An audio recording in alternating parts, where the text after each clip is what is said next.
Bienvenidos al segundo capítulo de la Pasión de Cristo.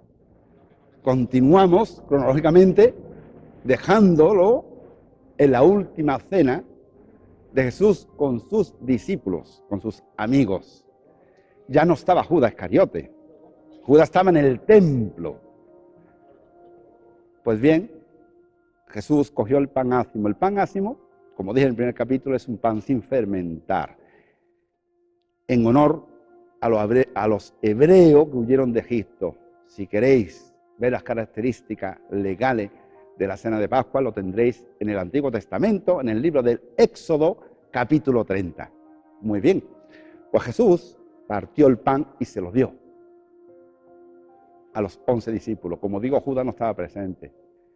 Y le dijo una frase que probablemente ellos no entendieron. Bueno, estoy convencido como historiador que no entendieron esa frase. Les dijo: tomad y comed todo de él, porque este es mi cuerpo que será entregado por vosotros. Empezaron a comer el cordero, terminaron el cordero, cogió una copa de vino, el vino, como he comentado en el primer capítulo, y aquí lo repito, perdonadme la reiteración, pero le decían vino rojo, equivalente al tinto de hoy en día, y tampoco es un caldo muy exquisito al paladar, da mucha resaca, y ahora veréis el porqué. Pero bueno, con ese cáliz o esa copa, una vez que finalizó, le dijo Jesús otra frase que tampoco entendieron por el comportamiento de sus íntimos. Y es lógico que no lo entendieran estos pescadores. Pero le dijo: tomad y bebed todos de él, porque esta es mi sangre, sangre de la alianza nueva eterna, que será derramada por vosotros para el perdón de los pecados.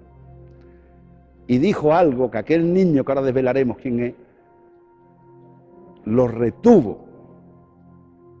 La frase clave está aquí: haced esto en memoria mía. Eso es lo que provocó que al día de hoy celebremos los católicos la Eucaristía. Bien, ¿y sabéis lo que ocurrió? Y ahora vais a entender un detalle: el por qué sus discípulos en el Monte de los Olivos se quedaron dormidos. Y digo esto porque, claro, podéis pensar históricamente que es porque era ya tarde. No. La costumbre judía en aquella época, aunque fuera tarde, al día siguiente no había que trabajar, era el Sabbat, la costumbre era cantar los salmos del Antiguo Testamento, del 113 al 118. Y por cada salmo cantado se tomaban una copa de vino. Imaginaros, cuando llegaron al 118, cómo estaban todos los discípulos. Pues evidentemente un poquito embriagados, esa es la realidad. Pero no es porque fueran sus discípulos que estuvieran, sino todas las cenas que se organizaban en víspera del Sabbat, en la época judía era exactamente igual. Claro, cuando llegaron al monte de los Olivos, Jesús se fue a orar en solitario, incluso se dirigió él le llamaba, hay una palabra aramea muy bonita que a mí me encanta, él le llamaba al Padre Abba. Abba significa papá. Papá, si quieres, aparta de mí este cáliz, pero que no se haga mi voluntad, sino la tuya. Estaba orando en el Monte de los Olivos. Claro, Jesús volvía y se encontraba a sus discípulos todos durmiendo. Claro, él decía: ni siquiera un momento podéis velar conmigo. Venían de la cena, venían de los salmos y venían de tomarse varias copas de aquel vino rojo que no tendría que ser de buena calidad. Y perdonadme este inciso, esta broma, si hubiera sido con vino de Jerez, probablemente estarían todos más despiertos y más alegres. Muy bien, pues se escucha un ruido. Venían unos servidores del templo y a la cabeza Judas el confundido. Era el momento que Judas tenía para provocar la ira de Jesús como el Mesías y comenzar la reconquista de Israel, que es lo que pensaba Judas, y así no fue. Bien, Judas lo entregó con un beso, y aquí quiero recargar algo. En aquella época, el saludo entre los hijos de Abraham, Isaac y Jacob era con un beso en los labios. Por eso siempre se menciona que lo entregó con un beso. Y Jesús le dijo una palabra muy emotiva para mí y para todos, creo yo, ¿no? Amigo, amigo, con un beso me entregas. Claro, en ese momento estaba Pedro. Los discípulos no solían ir armados, pero sí es cierto que el líder solía llevar siempre un arma, una espada. Pedro, un poco tras la última cena, aturdido, se levantó, cogió una espada y le cortó la oreja al sirviente Malco. Jesús lo reprendió, le dijo: Pedro, Simón Pedro, al que a espada hiere, a espada muere. Y ahora vamos a descubrir el niño que estuvo en la última cena. Detienen a Jesús, van bajando del Monte de los Olivos y aparece ese niño de 10 años, el hijo de Elías, Marco. Él, viendo que se aproximaba a Jesús con los sirvientes del templo ya apresados en el prendimiento, el chiquillo tenía una sábana y salió corriendo desnudo. Ese niño, hijo de Elías Marcos, se llama Juan Marcos. Y lo tenéis en el Evangelio de Marcos, capítulo 14, versículo 51-52. Ese niño es el evangelista Marcos, que cuando fue mayor escribió esa historia y vivió, junto con Juan, otro evangelista, en directo lo que ocurrió en la última cena. Pues Jesús fue primero a casa de Anás.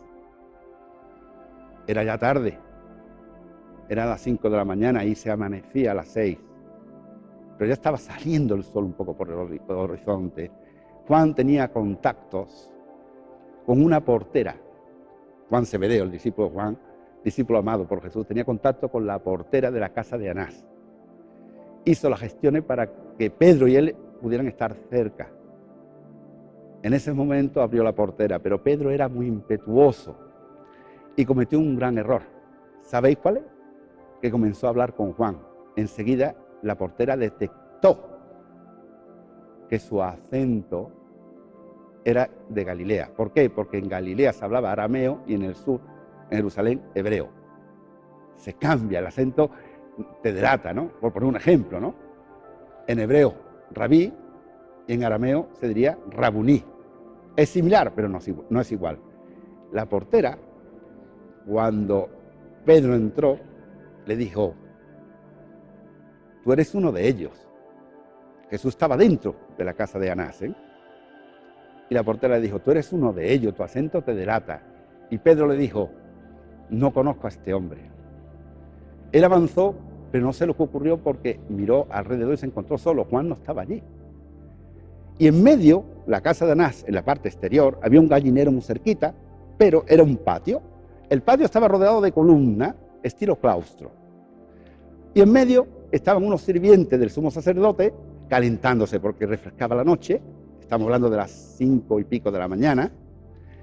Pedro se acercó, pero se quedó pillado, perdóname la expresión, con lo que le dijo la portera cuando abrió la casa. Y se empezó a poner nervioso.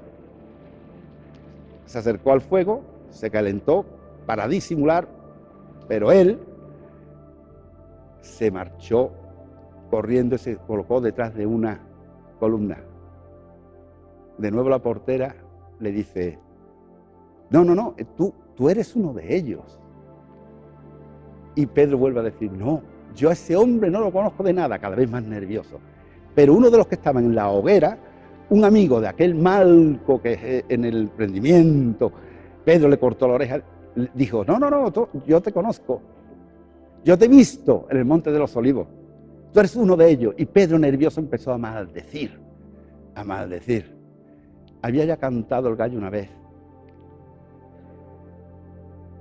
Y cuando ve salir Pedro a Jesús apresado y amarrado de las manos de la casa de Anás, ambos cruzaron la mirada y cantó el gallo por segunda vez.